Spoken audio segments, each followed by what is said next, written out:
É isso, mercado financeiro no ar com os meus amigos Sami Dana e Luiz Arthur Nogueira. Várias informações e hoje, claro que eles vão destacar os números do desemprego. Bom programa, amigos. Obrigado, Caniato. Cláudia, boa tarde a todos. Muito obrigado a você pelo carinho da sua audiência. Está no ar o Mercado Financeiro com as principais informações da economia e do mundo das finanças. Boa tarde, Sami. Muito boa tarde, Luiz. Boa tarde a todos. Programa começando com uma excelente notícia, né?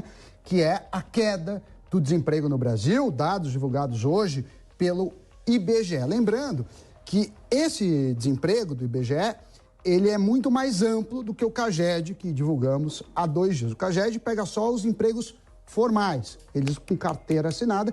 Esse pega informal, formal, ocupação de uma forma mais abrangente. Para começar, a gente vai chamar o Marcelo Matos, que nos traz informações. Boa tarde, Marcelo. Boa tarde, Sami. Exatamente, o IBGE divulgou hoje, então, que a taxa ficou em 9,8% em maio. Nós temos, então, 10,6 milhões de pessoas desabrigadas, de acordo com o IBGE. É a menor taxa por um trimestre desde janeiro de 2016. Em relação a trimestre fechado em maio, também apenas é a menor também. Só não é menor porque em 2015 nós tivemos 8,3%. Então, uma situação positiva diante de pandemia, 2 anos seguidos, agora todas as consequências e implicações também da guerra da Ucrânia. Um outro detalhe, o rendimento não cresceu, ele caiu 7,2% na comparação em relação a um ano, né? Isso tem a ver com qualificação, com a busca por emprego a qualquer custo, evidentemente, diante de tanta crise, situação com inflação, né? Tantas implicações econômicas também. E é a primeira vez que fica abaixo de 2 dígitos em 6 anos. Então, de fato, como vocês disseram, é um dado bastante positivo. Nós tivemos a redução de 1,4 milhão, então, desempregados, uma queda de 11,5% em relação ao trimestre anterior. E na comparação anual com o ano passado, menos 30,2%, a redução é de 4,6 milhões de desempregados no país em relação a 2022, na comparação com 21. Os dados são da PNAD do IBGE. E lembrando que em abril nós tivemos então recuo para 10,5, 11,3 milhões de desempregados e agora maio 9,8, 10,6 milhões. E agora fico com a sua análise, Sami, também do Luiz Arthur Nogueira em relação a esses dados. Obrigado, Marcelo. Ilustrando agora o que o Marcelo acabou de falar, a gente tem o gráfico aqui, pedi para gentilmente colocarem no telão. Então, olha que coisa. A gente estava com 14,7% de desemprego há um ano. E agora, 9,8%. É motivo, sim, para muita comemoração. Melhorou não só o número, como também a qualidade do emprego. No próximo gráfico, a gente tem o equivalente para as pessoas terem uma ideia do número que a gente está falando em mercado de trabalho. Então, em maio de 2021, a gente tinha 15,2 milhões de brasileiros desempregados e agora a gente tem 10,6 milhões. Então, a gente avançou praticamente 4,6 milhões de pessoas que conseguiram ocupação. Então, o dado é excelente e teve uma notícia hoje, inclusive rodou vários jornais, falando que as demissões aumentaram.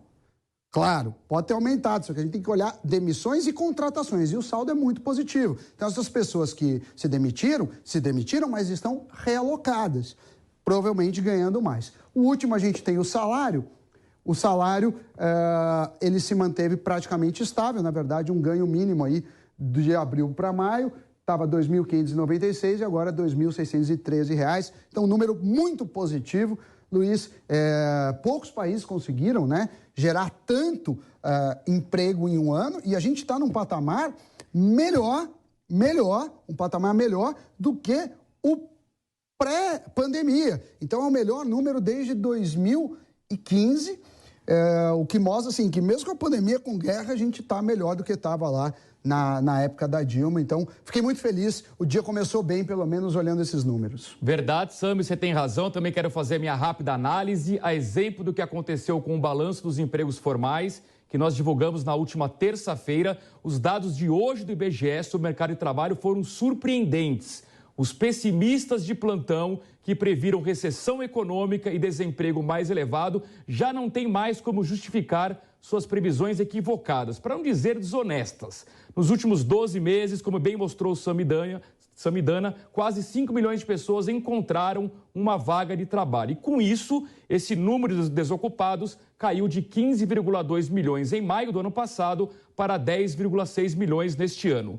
A taxa de desemprego despencou, claro que ainda tem muita gente desempregada, não estamos vivendo nenhum mar de rosas. O mercado de trabalho vai continuar melhorando se a economia continuar crescendo. E é importante que o governo e o Congresso adotem medidas sociais, sim, mas dentro de um limite de responsabilidade fiscal. Promessas de populismo e de intervenção estatal, como estão sendo feitas pela oposição, só vão piorar a economia e o próprio mercado de trabalho. É preciso ficar claro que quem gera emprego é o setor privado e o empresariado só vai investir se ele tiver confiança na economia.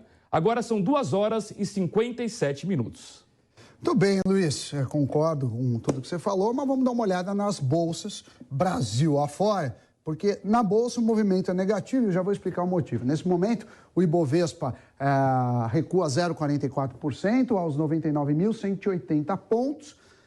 Apesar do número de empregos ser muito bom, duas preocupações. Primeiro, é o que vem pautando, né, os mercados nos últimos dias, que é o perigo e o receio de recessão americana. Uma recessão na principal e maior economia do mundo certamente contagiaria outros países, no caso do Brasil. Mas o segundo fator é interno. Chega no eleitoral, os investidores têm muito medo da dívida pública explodir. E começou as PECs com bondades. Então, é aumentar auxílio, dar vale combustível, vale gasolina. E se você não diminui outra despesa, isso significa aumento da dívida, e aumento da dívida é risco. Risco de inflação e, por conseguinte, risco de aumento de juros. Vamos dar uma olhada também nas bolsas do mundo. Estados Unidos caindo, né? Os três mercados, os três índices, Dow Jones, o índice S&P 500 e o Nasdaq caindo entre 0,68% e 1%. Mercado europeu também caindo, Alemanha caindo, Inglaterra caindo, França e Espanha caindo entre 1,09% e praticamente 2%. E o Bovespa, como eu falei, caindo 0,44%. E para finalizar, a gente tem as moedas. O dólar subindo um pouquinho hoje, 0,28 aos R$ 5,20.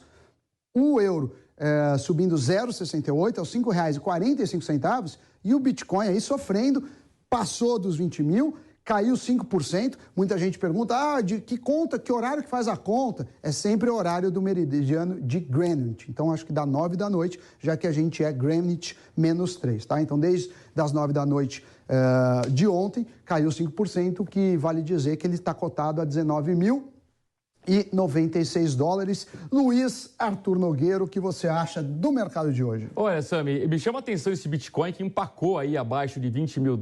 Para quem eventualmente perdeu o mercado financeiro da última segunda-feira, basta entrar no Panflix ou no nosso canal no YouTube. Tem uma entrevista interessante, nós trouxemos um especialista em criptomoedas que dá diversas dicas, inclusive faz alertas para quem vai com muita sede ao pote, investe demais e hoje está lamentando as perdas. Vamos lembrar que em novembro do ano passado, Bitcoin chegou ao patamar de quase $69 mil. E o Sami acabou de mostrar, está na casa dos $19 mil. Convenhamos, Sami, é muita perda. Sim, O mercado de criptomoedas tem muita volatilidade, claro que tem gente que ganhou muito dinheiro e por isso a gente sempre fala, olha, ok, é bom você entender o produto e saber se está alinhado ao seu apetite ao risco. Mercado financeiro de hoje, Luiz, ponto final. Ponto final, são 3 horas pelo horário de Brasília. Amanhã nós temos o mercado financeiro, às 2h50 em ponto, ao vivo, aqui dentro do Headline News, que é apresentado pela Cláudia, pelo Caniato. Sim. E o Sami vai estar aqui com a gente, certo, Sami? Certamente, de segunda a sexta. E quando acaba o mercado financeiro, você já sabe que a gente passa a bola para ele, Adalberto Piotr.